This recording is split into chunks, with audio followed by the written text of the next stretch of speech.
Michigan. We're here in Muskegon, and we're in the village at Park Terrace, in the mini theater no less. And they've let us take over for a while because we have a very interesting gentleman who is going to talk to us about a new project. And you are Richard Mullally. Right. And you are a Muskegonite to start with? I was born in Hackley Hospital. Well, I guess so then. That's right. And you lived in downtown Muskegon? I've lived around, but I live in Laketon Township now, north of the Causeway. As a child, were you right down in? Nope.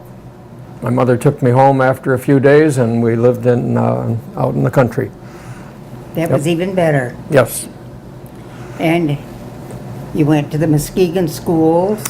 I taught at the Muskegon schools. I retired from teaching at Muskegon High School, but I went to the North Muskegon schools.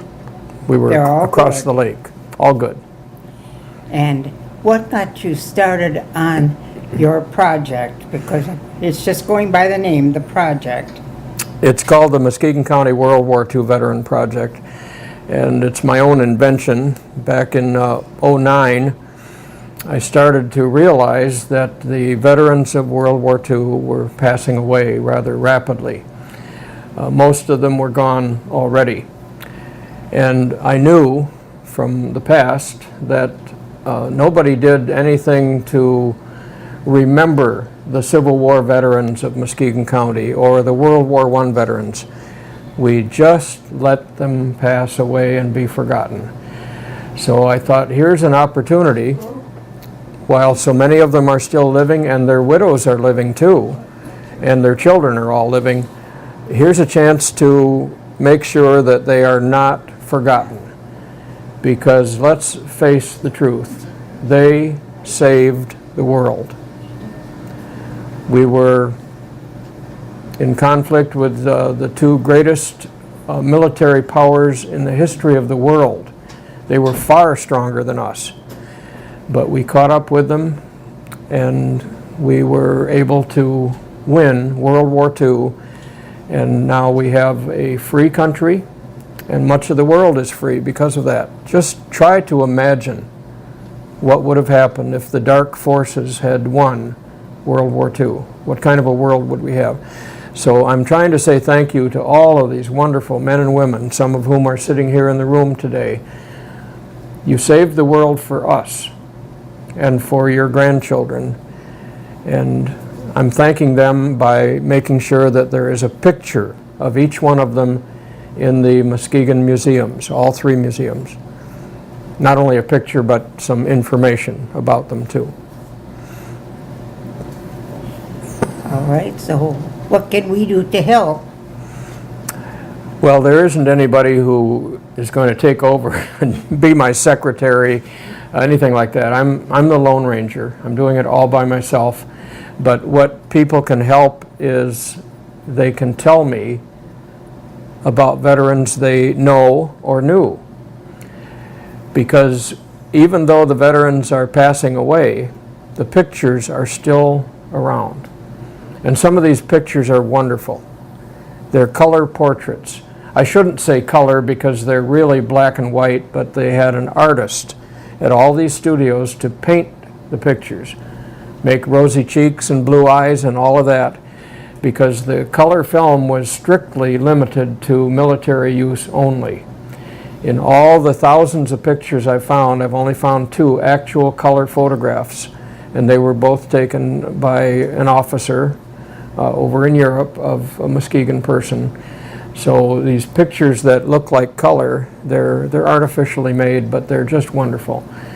So my whole idea is to meet either the veterans or the children or the widows of the veterans and preserve a copy of their photograph for the museums. 2,400 are done, but 20,000 Muskegon people served in the war. I've got a ways to go. I'd say you have a long way to go, because how far back have you got some of these pictures?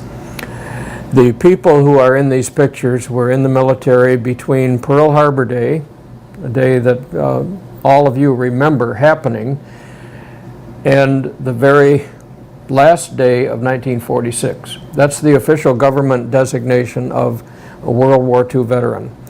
Now you might say 1946, the war was over. Well, yes, the war was over, but the work wasn't. There was a tremendous amount of work and effort to do all over the world after hostilities ended. And quite a few Americans were killed after the war was over. They were killed in accidents. They were killed by mainly Japanese snipers on the islands in the Pacific. They died in many ways, and to say that they don't deserve to be called a veteran of the war is not fair. Also, the government decided right away these people deserve a college education, tuition free. The GI Bill was extended to the last day of 1946.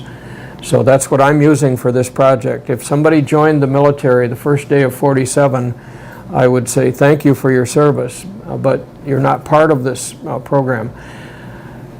People have asked me, why don't I do the Korean War and the Vietnam War and the Afghanistan War and all the other wars? And well, I've got 20,000 people to track down for World War II, and the time is just right, because many of these people are living right here in Muskegon at this time. And I can't do all the wars for all the people. I wish some younger person would adopt them in the future. Well, you have a job that will keep you going forever. Until I croak. Or until something happens to me where I can't do this anymore. But I'll tell you right now, if I had some problem that entered my life that caused me to cut back on this, it's a 7-day-a-week process. If I had to cut back, I would leave the veterans who came back alive, leave them alone. I would work with the men, and they're all men, by the way. No Muskegon woman was killed in the war, but there were 435 men. I have pictures of approximately 300 of them. Now, some of these pictures are just outstanding quality, and I have information about them too, including the 4 sets of brothers from Muskegon who were killed. These are the most forgotten people in Muskegon County. Some of you remember them, but you might only remember 1 or 2 of them. If you ask people your children's age, they could not name 1 name. These people are remembered at the memorial at the Causeway. Their name is on a monument. Just the name. No information at all, not even whether it was Navy or Army or the date or anything. It's just a list of names. Now, how many people go there and study that list? These people are forgotten. The men and women who came back after the war, they had an opportunity to have a life and get married and have children and have a business and become very well known in the community. These men are totally forgotten. It's a wonderful process when I'm able to meet the family members of these men. And they tell me they will never forget when a soldier came up to the door and knocked on the door and gave them the news. And the small children, that's their most vivid memory of their childhood, when they knew that their brother was dead.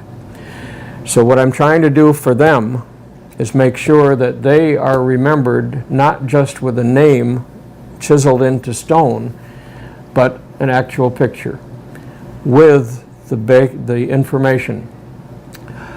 And you ask, how can we help? This lady right here told me that she knew a young man who was killed in the war, and all I have for him is just a newspaper article with a picture. I want to talk with her at some later time. And maybe some of you know that you had a great uncle or a grandfather or a father or brother who was killed in the war. I have no way of finding that information unless you tell me. So the people at the LST Museum told me right away when I started turning in these pictures of the killed in action, these are going up on the wall for permanent display. The men and women who came back from the war, their pictures are in the computer database, and they are accessible. The pictures are accessible on the internet through the museums. There is not any room for 20,000 pictures on the wall at a museum, but there's room for 435. And Dan Weichel told me, no matter how many you find, they're all up there forever. And to me, that's the most rewarding thing I'm doing. As long as my health keeps going, I'll be interviewing living veterans and families, but this is my favorite part. I'm leaving something behind.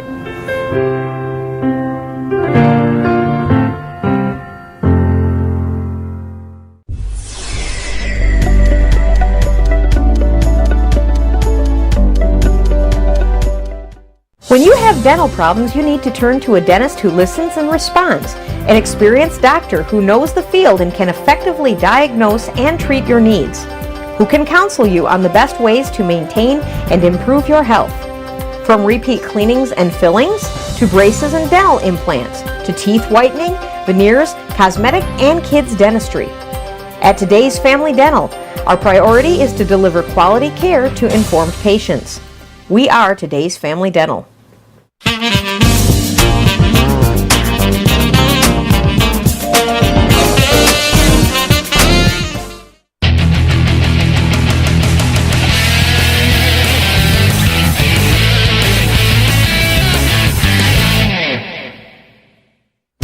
The best way to stay healthy?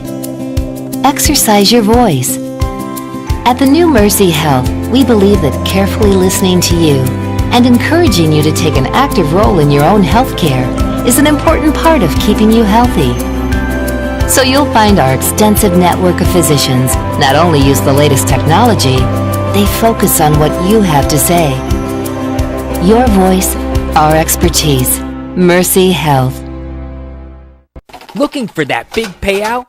Then get to the Coin Zone. We pay you top dollar for your collectible coins. Think you can get that at any gold buyer? Think again. Coin Zone is family owned and operated with a combined industry experience of over 60 years. We know the true value of your coins and give fair market price. We buy, sell, and trade gold, silver, platinum, collectible coins, and jewelry. And for you coin lovers, we have a huge selection to choose from. Coin Zone.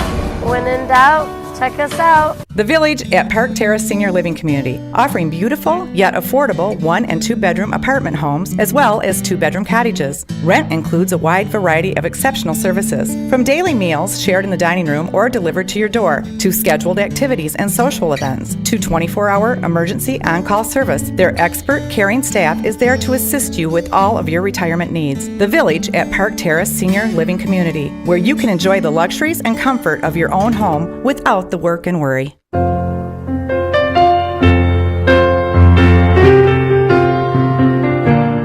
How on earth are you going to find money? Because how are you going to find pictures of these people? And don't tell me it's just on your good looks. That I can see, but it takes money to make the world go round. Yes, this does cost money.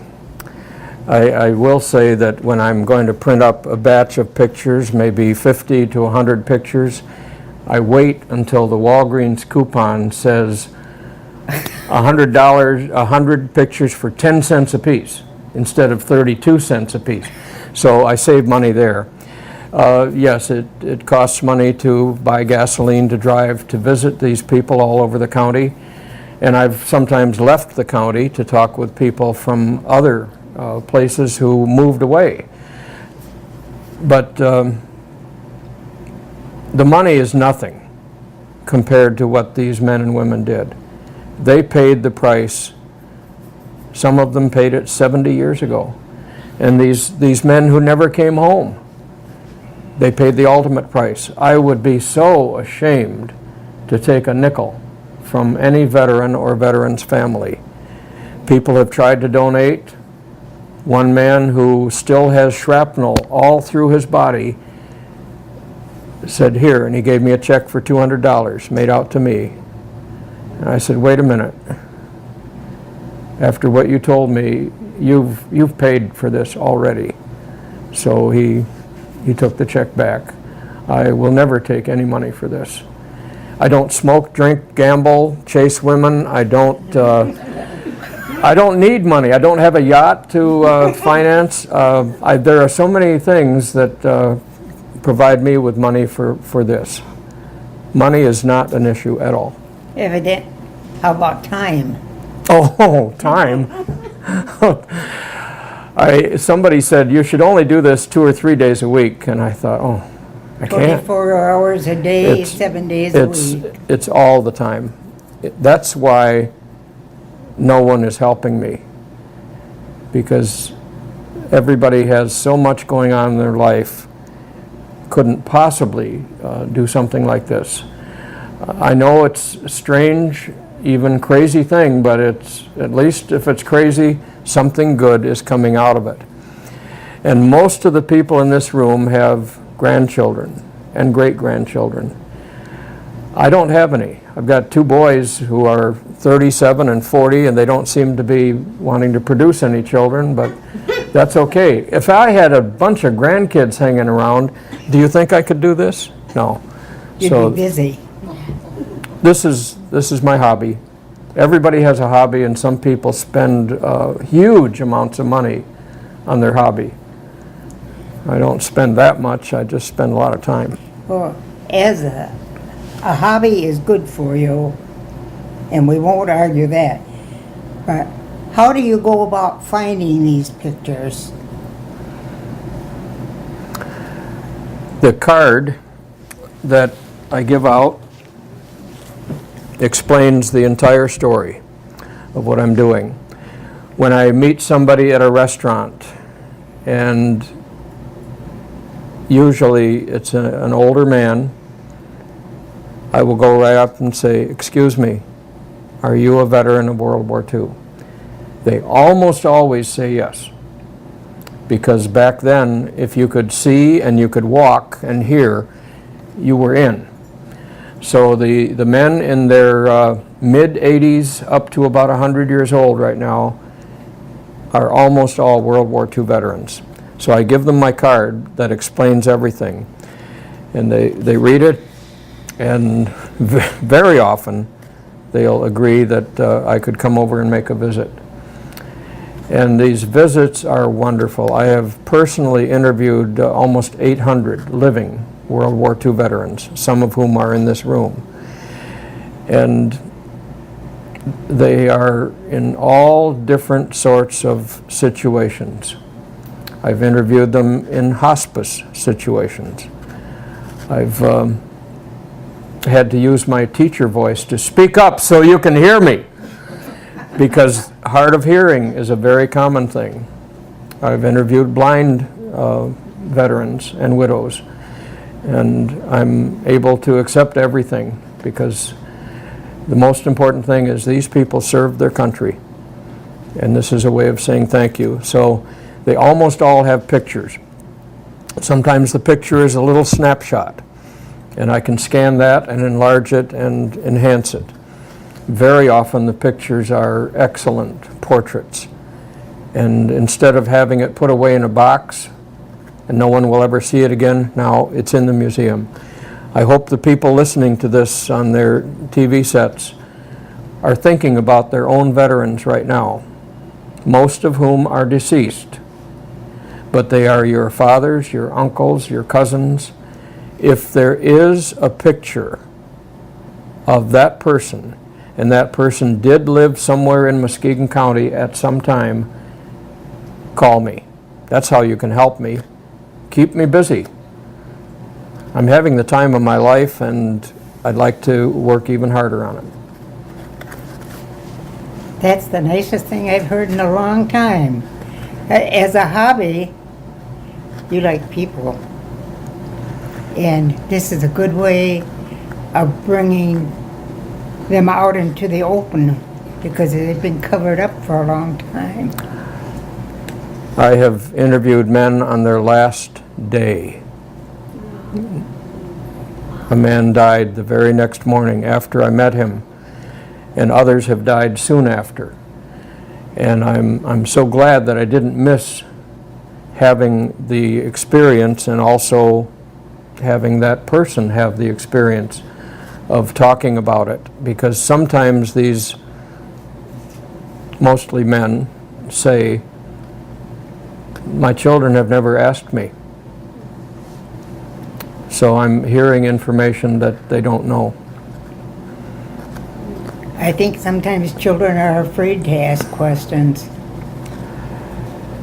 There are many reasons why the veterans did not talk about it when they came home.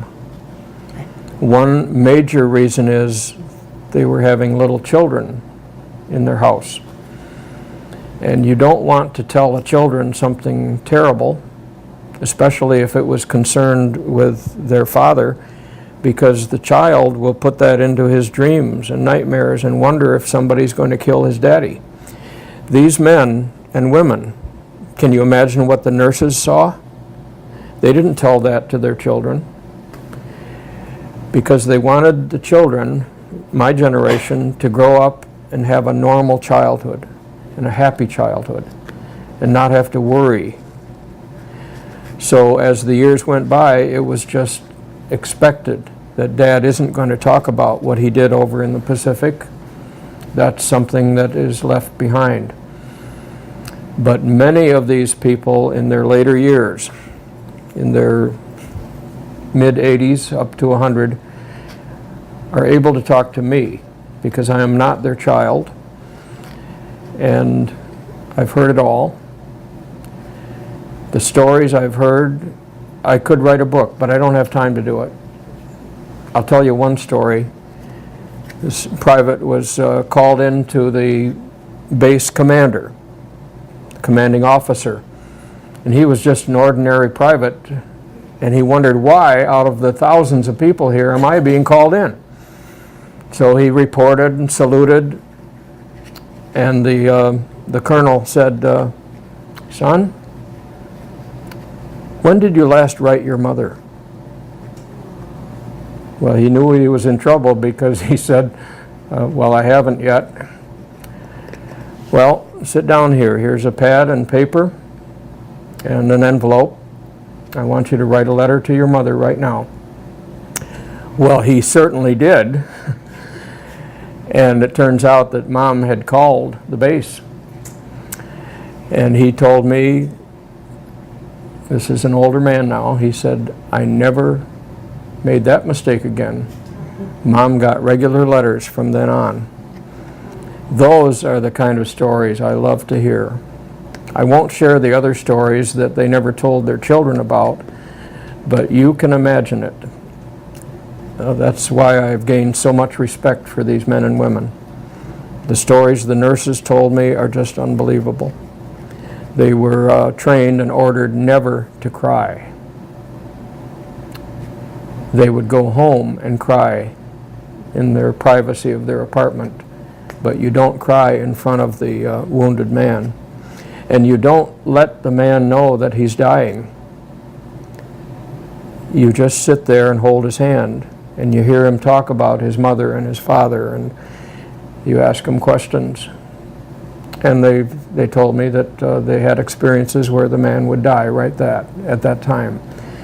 But they wanted him to be able to go out without the terror.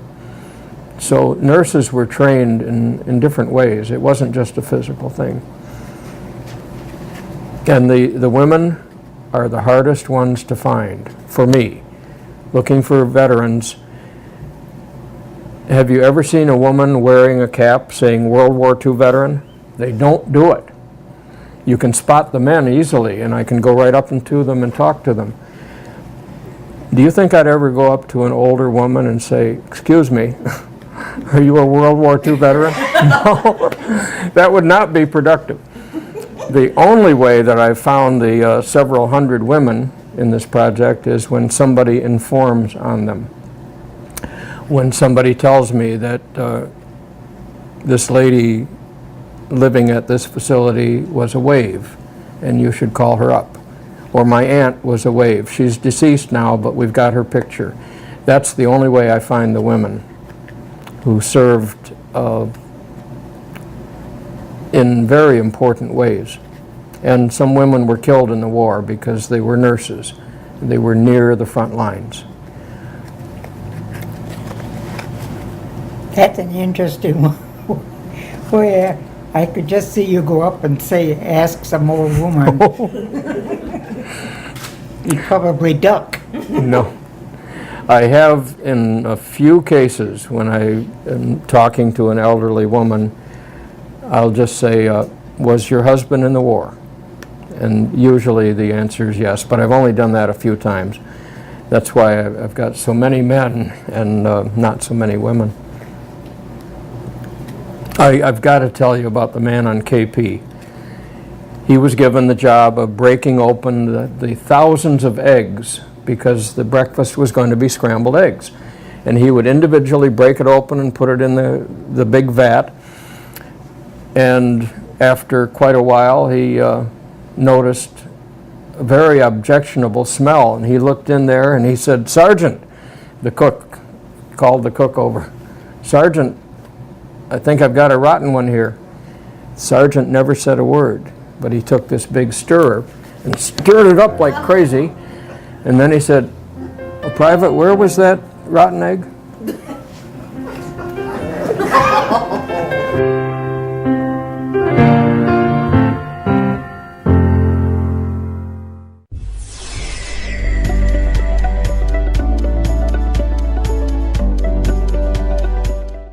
For nearly 9 years, West Michigan Driving Academy has been providing Muskegon County with complete, comprehensive driver's education.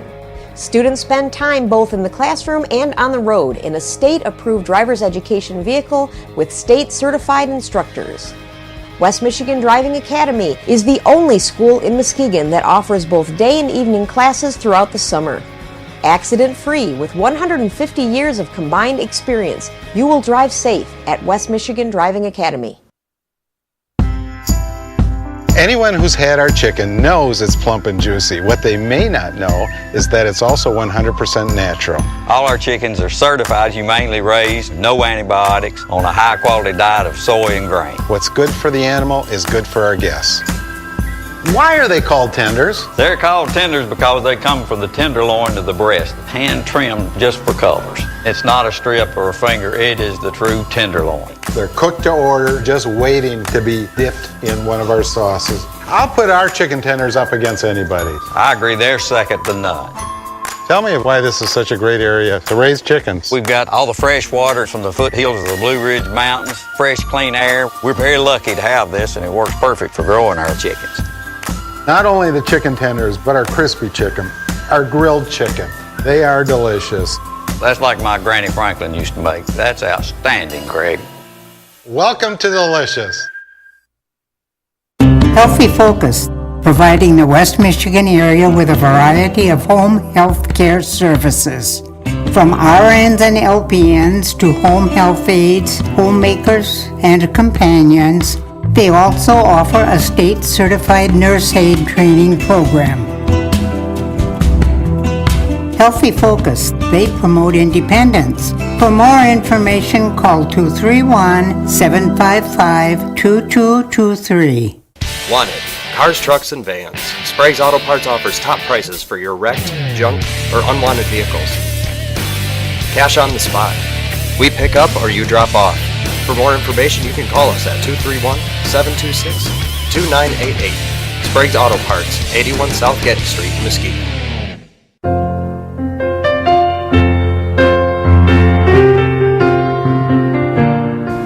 Well, we're back and we're with Richard Mullally, and he's been telling us how he is finding pictures of World War II veterans who probably have passed on by now, and the fact that if we can find pictures of them, they can be brought down to the museum, or do we go directly to you?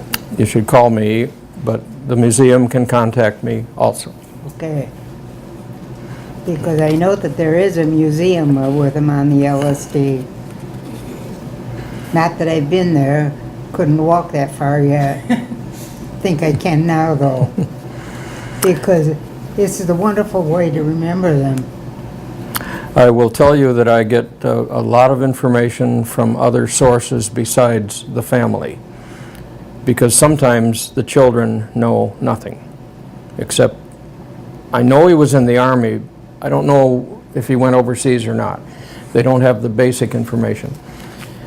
The discharge papers for any Muskegon person are very likely to be in the county clerk's office in Muskegon.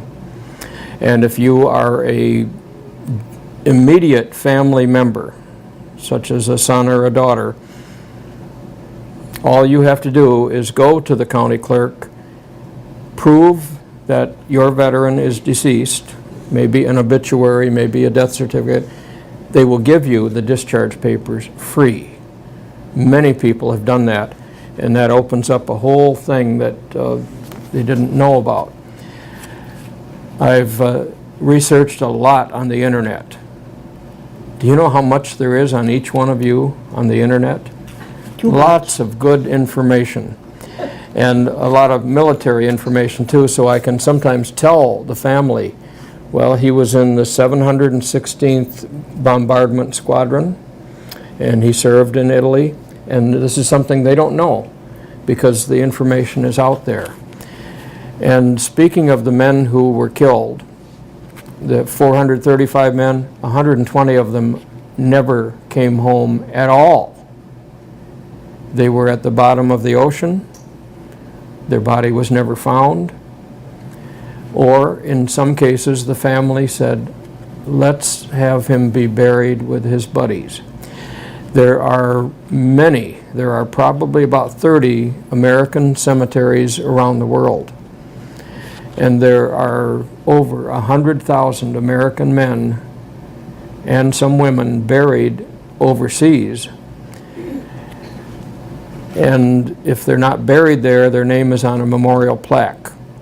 120 of our Muskegon boys are not buried in the United States. They're over there. I have visited all of those cemeteries online. I have visited all their websites, and I have placed their photographs on the website. So you can type in a name, John Jones, click, there's his picture, just like these pictures, except it's more detailed. So those kind of things are available for anybody in the world to see. Instead of having them be completely forgotten, maybe a veteran you knew who was killed now is available that way. I will tell you one more story that will bring a chuckle. I like to tell these. This veteran I met this summer was in training to be a paratrooper. And he described jumping off a platform and then higher and higher platforms, learning to roll so they don't break their ankles. And then comes that wonderful day when they actually go up in an airplane. Now just imagine, most of you imagine jumping out of a perfectly good airplane. One man said he made 33 takeoffs and no landings. He only jumped 33 times. He never landed in an airplane. Okay, this man said it was their first jump. Everybody was standing up, they were hooked on, and they were going to be ordered to jump out. Several people did, and then one person sat down and said, I quit. Well, he's in the U.S. Army. The leader of this group, Steve Saradsky, a Muskegon person, never said a word. He walked over to this young man. Steve Saradsky was a big, husky guy. He grabbed this young man in his arms, threw him out of the plane without a word, and then he said, anybody else want to quit?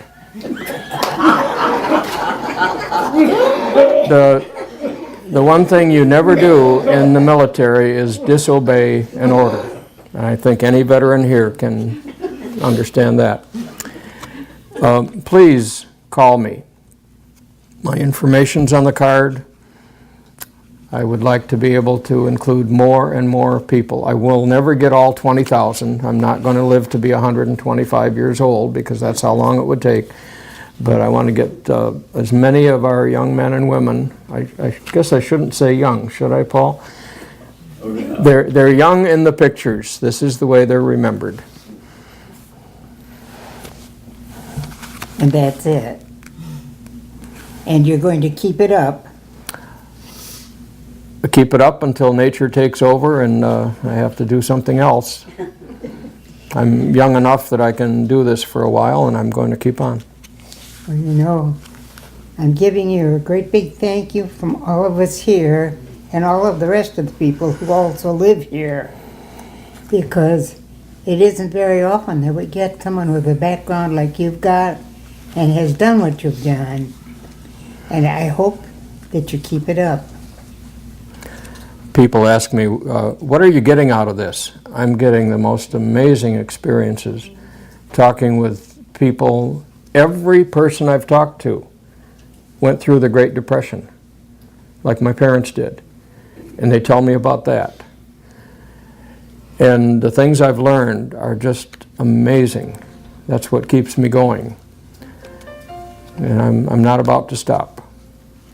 Don't, because this is wonderful for all of us, and the fact that you took time out of your busy life to come and tell us about it. Because you told me a heck of a lot that I didn't know before.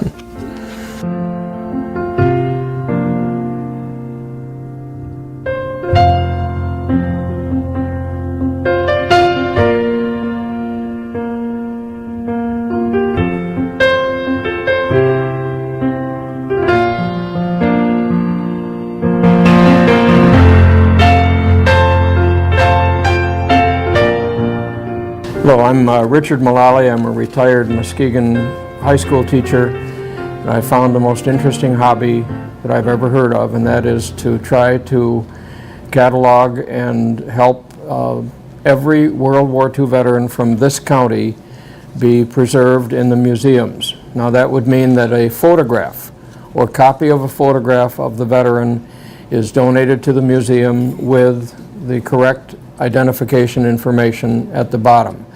There are 3,000 counties in the United States. Muskegon County is the only one where this is actually happening. It's an impossible job because there were 20,000 men and women who served from this county, and I've only done 2,400 at this point. You can help me, because the people who are watching this almost certainly in their family background have uncles and cousins and grandparents who served in the war. One man told me, well, my dad is dead. That doesn't make any difference. The pictures are still here. And those veterans who are deceased, which is 90% of them, they deserve to be remembered also. I visited a home once where I thought I was going to include one man, and they had 7 photographs and 7 discharge papers, and they said, this is my brother, this is all my uncles, and this is my father, and my father-in-law. So they were prepared. And you can help me by asking the older people in your family, who was in the war? And if you have a picture, that's all I need. I just photograph it or have it scanned and emailed to me, and then just a little bit of information, and that person is now remembered forever in the museums of Muskegon. So please help me, help your family, and help Muskegon community.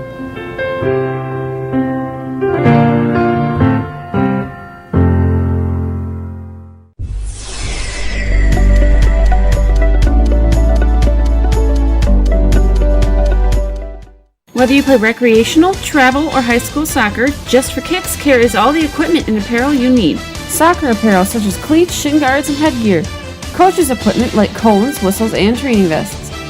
Spirit wear like hoodies and t-shirts.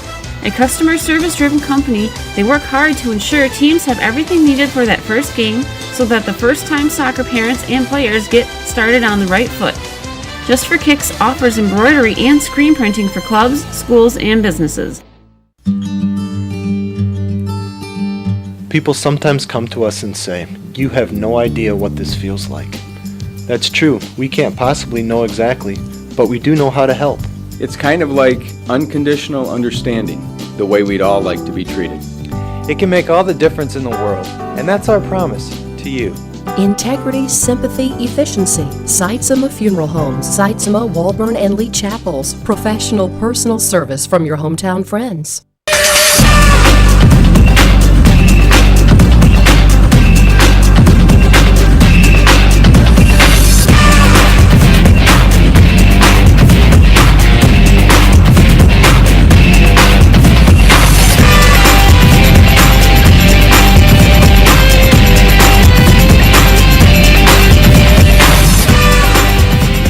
Jumpin' Jupiter Skate Center. We're the one for your intergalactic roller skating fun.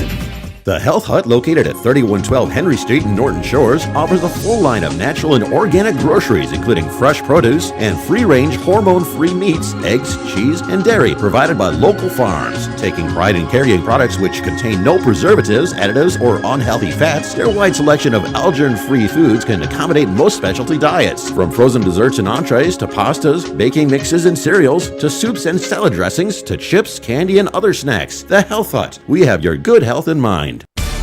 At Classic Computer, we buy, sell, and service both laptops as well as PCs. We can special order parts or upgrade your existing computer. Anything from hard drives to DVD burners, from Ethernet cables and memory to the latest in PCs and laptops. We're Classic Computer, sales and service.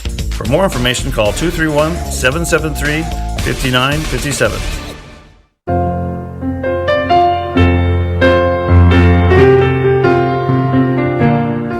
Welcome to Young at Heart, and in the city of Muskegon, here we are, and we have with us Paul Hazekamp, and he is a resident here in the village at Park Terrace.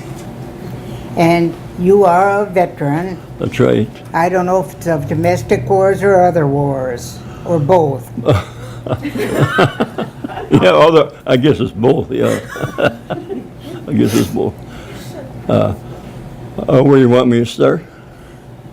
When did you go into service? Oh, well, let me back up a little bit I was born in Muskegon Heights.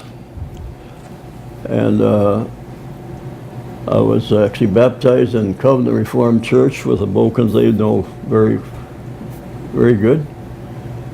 My dad had a grocery business in Muskegon Heights, and he prospered pretty good during the 20s.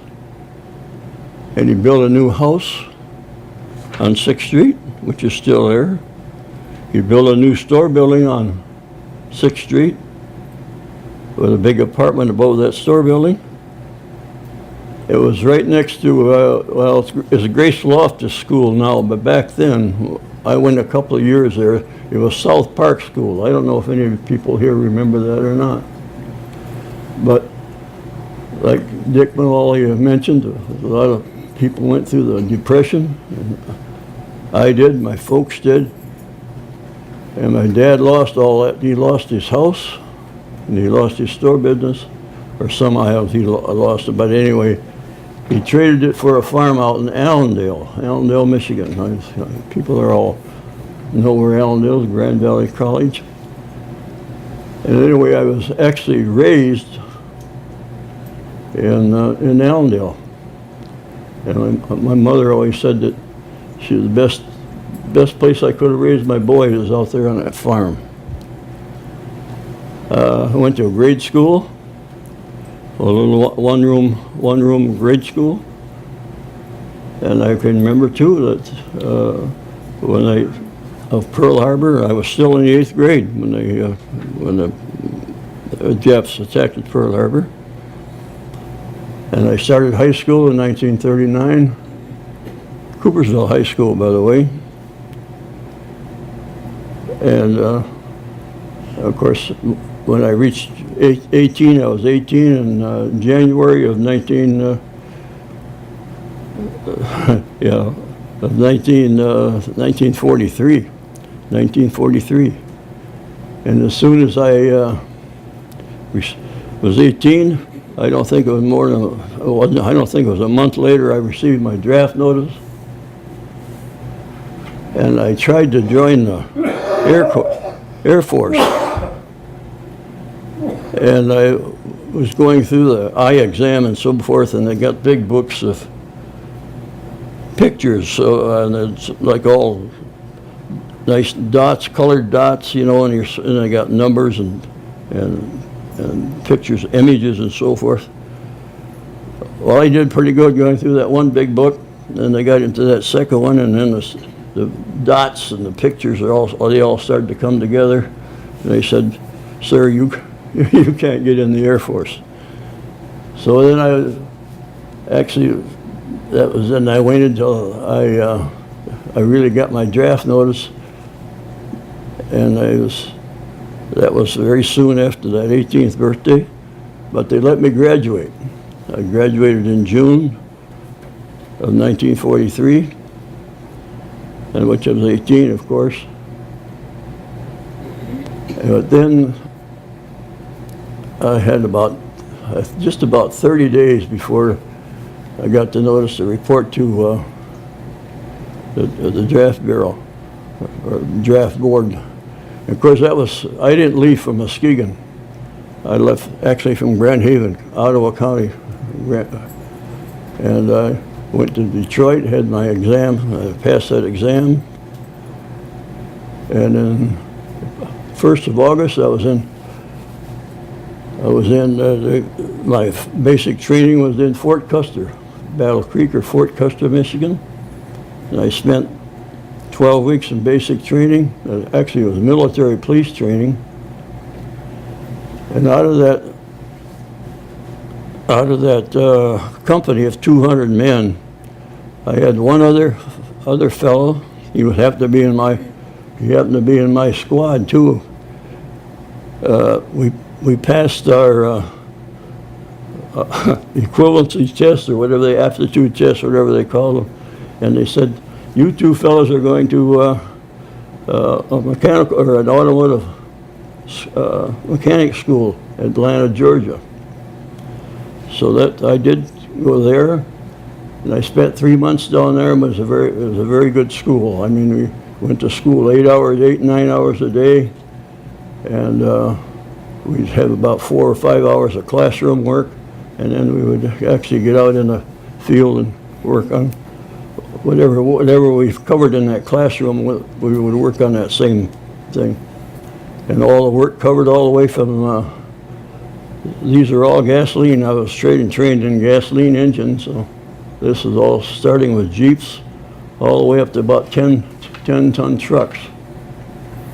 So I went through that 3 months. I had about a week home after that, and I went down to a holding port or where they got all the men together to start to go overseas. Anyway, I finally was on the boat to go overseas, and I was going to do South Pacific. And anyway, I got on a troop ship with 22,000 men on that troop ship. If I recall right, the name was General Pershing. And of course, with that amount of men on that ship, all we did most of the time, we would get 6-7 hours of sleep. We'd get up, and then we'd stand. We had 2 meals a day, and the rest of the day we stood up and walked around that, or stood in that line, you know, to get our meals for the day. It took us 18 days to go across the Pacific Ocean, and I ended up in Hollandia, New Guinea. That's down this, and I joined my outfit down there, which was the 1879th Aviation Engineers. And there, that outfit was, we built roads and airstrips. We laid a lot of airstrips, matting for airstrips and so forth. And on one of these occasions, one of our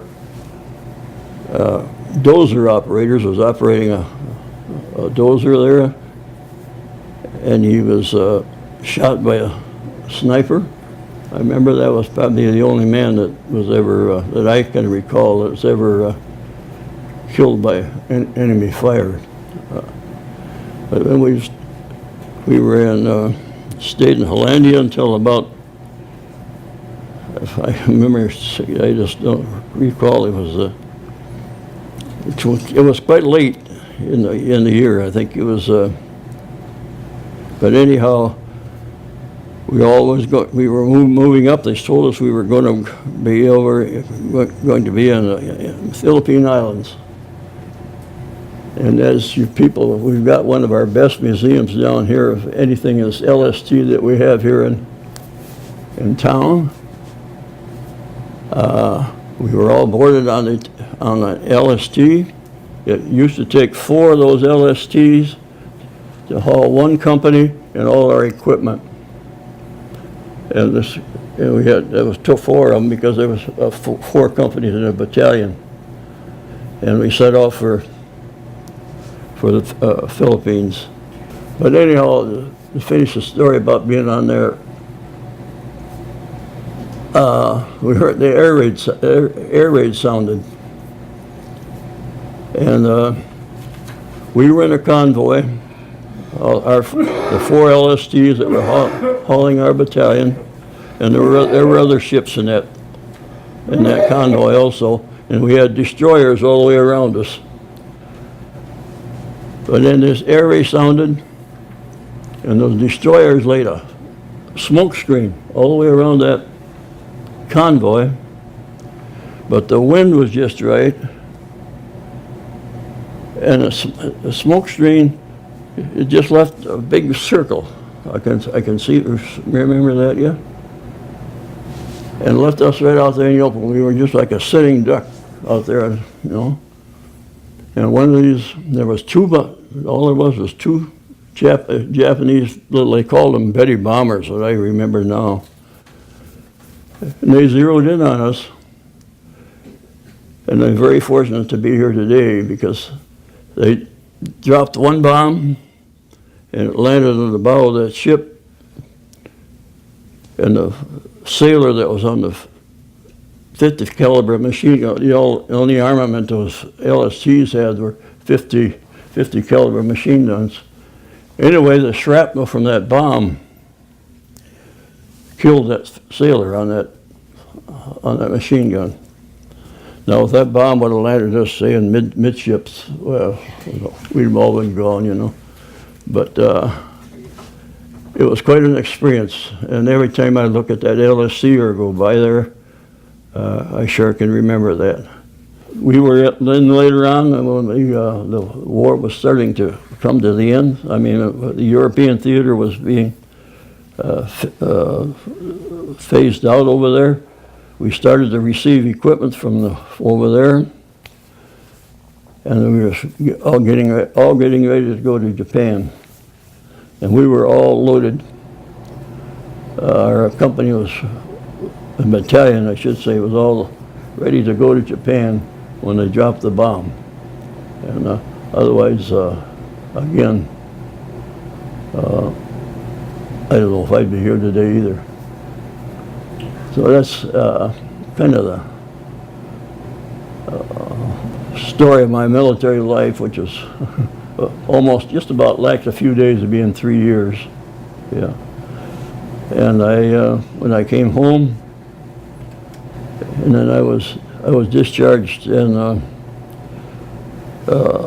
Camp Sheridan in Chicago, and then I got home here about Christmas. I think it was, it was just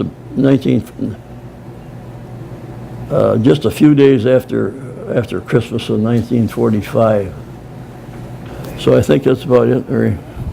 Well, it's wonderful that you share that with us. Yeah. I guess I should have mentioned on our first landing when we hit Leyte over in the Philippines. There was another air raid warning. And we no more than got that bow door down, and we were going to unload equipment, and man, a bomb hit right in front of that bow door. There again, very fortunate I didn't hit that ship because it was, but anyway, we were able to get a couple of dozers off, and they were able to fill that hole in so that we could get the rest of our equipment off. Usually when LST, they'd load all the heavy equipment on the bottom in those tank decks. If you ever get to visit that LST, you'll see that big bottom. They always call it a tank deck. That's where our cranes and our dozers and all that heavy equipment went down there, and our 4 and 10 or 6 ton trucks and so forth. And then the lighter stuff all went up on the top deck. And our sleeping quarters, actually, we just hung our bunks down there in that hangar deck between the equipment. That's how we slept on that LST. And then all during the day, we just sit on the top deck and watch seagulls and so forth. But anyway, that's about, like I say, that's about what my military life is about. Yeah. Well, you had quite an experience then. Oh, yes. And, well, you take the fellas, we were all just like Nick was talking about, all those fellas we were 18, 19 years old, you know. Yeah. You know, we had never even left home. I guess the farthest I think I ever got from home was a couple of high school trips to Lansing, and I don't think, I believe we went to Detroit once. I think when I was in high school, I was a FFA boy, Future Farmers of America. Have you heard of that one? Another little sidelight. Nancy Steer, my wife Nancy, she's here. I know she didn't want to come today. I don't know, but anyway, she and I met in high school. So I've known Nancy, and then when I come back, we